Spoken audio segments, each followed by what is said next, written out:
Before we do, there is a career opportunity at Lotus Eaters. I believe it's either in Swindon or London, so you've got opportunities there. Have a look on our website, lotuseaters.com/career-production-manager. Now, this is actually quite a sad one, but it is an important one to discuss. You may remember from last year, there was a young woman who was known as Patient SK. Now, in the media, we weren't allowed to know her name.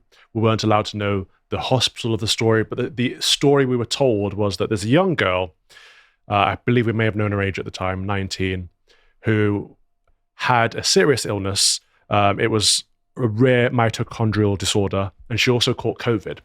And so she was hospitalized, and the doctors said, look, you're dying. In fact, they said you are actively dying, which I thought is a strange terminology because, of course, we're all actively dying. I don't understand that. But the doctor said, you're actively dying. They wanted to put her into palliative care. They wanted to start the end-of-life treatment. Now, this young girl, Patient SK, said, well, I'm a fighter. I want to fight to live. Let me look at what other options are available. And the NHS said there are no other options available. And Patient SK's family found an experimental treatment in North America. They said, oh, amazing, let's get her over there. We can't afford it, but we'll crowdfund. And the NHS said, no, you're not allowed. And the family was like, well, what do you mean? And the NHS took the family to court. And they said, what? Yeah. So the NHS is like, no, you must die.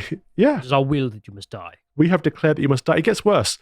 The family had to get two, was it psychotherapists or psychiatrists, I forget which one it is, but two people that judged her mental capacity. And they said, she is compos mentis. She is sound of mind. She can make her own decisions. She's 19 years old. And so they presented their case to the court. The court said to the NHS doctors, what do you think? And the NHS doctors and their lawyers said, she's clearly delusional. And they said, why? And they said, well, because she's not following our advice. So to not follow the advice of these doctors makes you delusional. I advise that you die. Right. Well, but these are going to follow that. You're clearly mentally ill. These are medical doctors. These aren't psychiatrists or any kind of people that check your mental capacity. Oh, this is real? This is absolutely real. This sounds like a supervillain. I know. This is our state. So they labeled her delusional for wanting to die trying to live, and for wanting to go against the orders of her doctors. So now we have the doctors in the NHS, we have the lawyers, and we have the state saying, actually, yes, she should not be allowed to go further. She is dying. And she said, this is my wish. I want to die trying to live. We have to try everything. And the trust said, no, you are actively dying. So then, to make matters worse, the judge put a gagging order on the case so that we weren't allowed to know her name, the hospital that was treating her. We weren't allowed to know any further details. So we couldn't put the story out there and say, there's a patient who needs money to go to America to try an experimental treatment. We couldn't even say, there's a young girl here who needs praying for. This is her name. I just find this evil on the side of our state. So the family were gagged. They were intimidated. We could only refer to her as Patient SK. The hospital trust could not be named. But thankfully, and we weren't allowed to talk about it in the media, not properly. But thankfully, oops, I'm still on the wrong page. Sorry about that. Thankfully, they were announced at a later date. This was the University Hospitals of Birmingham Trust. And as you can see by the title of this headline, we only found out after she was dead. So she died on the 12th of September following a respiratory and cardiac arrest. And on the 22nd of September, she was allowed to be named. So it's only 10 days after she died that we were able to properly put the story out there. I just think this is not just a great shame on our media, on our judiciary, on our healthcare system, but on all of us. It makes me absolutely sick. So she was in hospital for over a year. There she is. Sudiksha Tharamalesh. Now we have someone who's in the care of the state, and her parents are saying, well, we are her direct caregivers. We want her to try something new. And the state's saying no, because we are responsible. So it comes down to the conversation of who is ultimately responsible for us and our lives. So I don't have the right to, of my own volition and own money, go and find experimental treatments if I get a terminal illness. Not if it undermines what the NHS doctors have said. To hell with those people? Well, this is what I said. When I had my TV show at the time, I said, look, I will break the law. I will tell you her name publicly. If the parents want the case to get out there, let me know. I will take that hit. Unfortunately, we didn't get the time because between that announcement and, she died. But it's something that stuck with me. And the reason I'm bringing it up now is because there's been further news. The family are being fined £8,000. They're being told to repay benefits that were overpaid. But then if you look into why the benefits were overpaid, Sadiq's family were on universal credits, and the dad he went out of his way to inform the Department for Work and Pensions that his daughter was in hospital. And he received a letter that said the additional amount for a child will not be paid if the child or qualifying young persons is temporarily absent from the household for 6 months or more.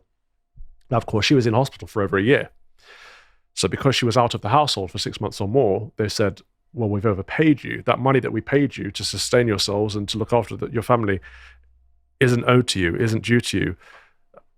She was in hospital too long to be qualified for this. And they gave up work to look after this young woman. And so posthumously, this state that killed her is asking for £8,000 back that the family clearly do not have.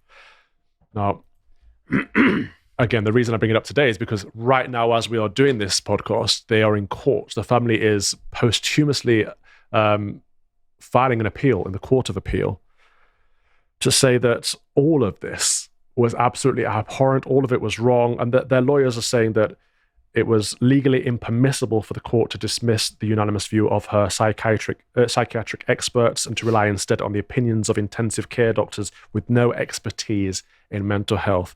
So they're saying it's wrong that they killed her off, but I think it's even worse that not only did they kill her, that they're trying to penalize her family. The Court of Appeal is to consider the case of the tragic 19-year-old labeled deluded for wanting to die, trying to live. And this is Sudikshka Dharamalesh. I don't even know what to say. I have trouble understanding it because it sounds so weird and bad. Yeah. So let me try and summarize and tell me if I got something wrong. Yeah, do. We have someone who has a particular illness and she can't be treated in the UK, and she tries to find treatment elsewhere, and the NHS doesn't allow her to. Yeah, they found treatment. The NHS said, no, you're not allowed that treatment because we don't offer it. Yeah. Well, because it was experimental, or because the NHS just... Because the NHS had deemed her actively dying. So to allow her to have an experimental treatment would undermine their diagnosis or their prognosis or whatever. So we actually sacrificed a young girl to the NHS. To the egos of doctors in the NHS. But the state backed that up. That's sinister. Yeah, that's sinister. It's really bad with these bureaucracies because the whole rhetoric that supports their existence and funding and continuous maintenance is that, these are here to help you. Yeah. These are here to have your back. But at the end of the day, we see that words matter less than actions. And we are looking upon a bureaucracy that is much more interested in ticking boxes. And just these boxes are more important than what happens. Yeah, it's a failed system. In my opinion, they should have said, look, we don't have anything to treat you. We don't see any potential. But if you can find an experimental treatment elsewhere, we will help you get there. Yeah. And the media would have been on our side if they hadn't put that gagging order in place as well. So they could have said, look, here's a crowd fund for this young girl. She's 19. She wants to try. Give her a shot. If you say she's dying, let her try at least to live. Let her fight to live. And then put it out there. Let people pray for her. Let people send some money. And then let her go to America and try it. And if it fails, it fails. But if it doesn't, we're all winners. Exactly. And the other part also seems extra sinister. What did they try to do to her family? Did they try to penalize them? They've asked the family for £8,000 back, which of course the family don't have because they've taken time off work to care for their daughter. And now they're in the grieving process, and the government's saying, well, actually, we overpaid you because that only counts if your daughter is in the house. And she wasn't in the house because she was in the hospital for 14 months. Every part of this is wrong. The judiciary, the Department for Work and Pensions, the benefit system, the judge who said, no, we're going to put a gagging order on you. You're not allowed to talk about your own daughter in the public. The daughter herself and said that you're not allowed to mention the hospital you're being treated in. It's all just wicked. I don't think the NHS is any longer fit for purpose. But this is just one of many. Of course, we've got... I mean, there's people in the chat mentioning that stuff had happened to them. That's not the same, but obviously just the same kind of utter madness from the National Health Service. I mean, one guy just mentioned earlier that apparently a doctor tried to give his mother an epidural that she was allergic to. So his dad threatened to throw the doctor out the window. And as a result, him and his mum are still alive, is what he just said in the chat there. Yeah. Obviously, I can't confirm that, but take it at face value. There are so many stories like that where you have to fight for the person you love who's in hospital, which makes me fear that if ever someone's in hospital that doesn't have someone there to fight for them, what happens? But it's just not something to be proud of. No. Like the service provided, what is it? We saw a poll the other day, which is the things British people are proud of with regards to Britain. I think the NHS was number 1 or 2 still. It's like, why? Yeah. Sorry, but you could get better service elsewhere. It's nothing. It's just a health service. It's not, I don't know, God. No. And then there's just the aspect of things like this, which I presume would never happen anywhere else. Like, if you have an insurance-based healthcare system for your nation, there would never be a concern where the state comes in and is like, well, your local doctor said you must die. Yeah. But if it's a national-run health service, if it's socialist medicine, The incentives are wrong, aren't they? the state commands you must die. And the state's going to agree with itself. Right. It's worse than neglect. I do believe the state actively killed this young girl. Hell. Yeah. But if people are interested, this story is happening right now. They're in the Court of Appeal right now. ChristianConcern.com has more information.